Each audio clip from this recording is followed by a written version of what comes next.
The SNP government is facing the fiasco of being sued by its own ferry company.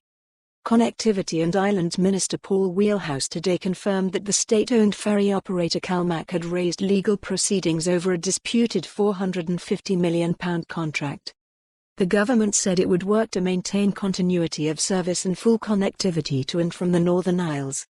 CalMac is challenging a decision by Scottish ministers to award the Northern Isles Ferry service to commercial rival Serco Limited in September. The government-owned firm lost out to what it claims was a more expensive bid, and began a form challenge process in October, putting the contract into extended standstill. Serco has operated the service for the past 7 years, and the contract would have extended it for an initial 6-year with an option for a 2-year £160 million extension. The contract covers the public service sea routes from the mainland to Orkney and Shetland, as well as shorter hops from Scrabster in Caithness to Stromness in Orkney. CalMac has now escalated the process with legal proceedings, leading to the automatic suspension of the contract with Serco. Mr. Wheelhouse revealed the development in a parliamentary written answer in a letter to the transport spokespeople of the other parties at Holyrood. In it, he said, CalMac Ferries Limited have raised legal proceedings on the Scottish minister's decision that CalMac's tender to operate the Northern Isles ferry services was unsuccessful.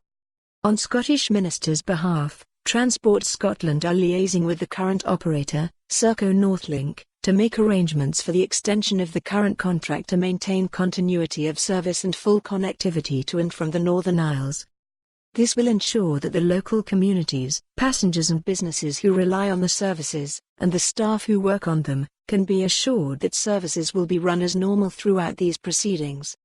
It should also be noted that the proceedings do not affect our recent commitment to fare reductions on the Shetland routes for islanders, which will proceed from 1 January 2020, as promised.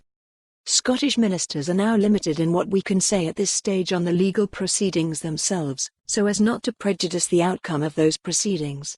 I will, of course, keep Parliament informed about further developments, as appropriate.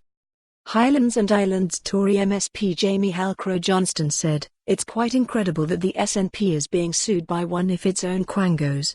It tells you everything you need to know about the mess the SNP government has made of ferry services that a publicly owned company wants to take it to court, leading to more uncertainty and delay for travellers." When factored in with the completely unacceptable delays with the 2 new ferries bay. For more on this story, visit the news article link.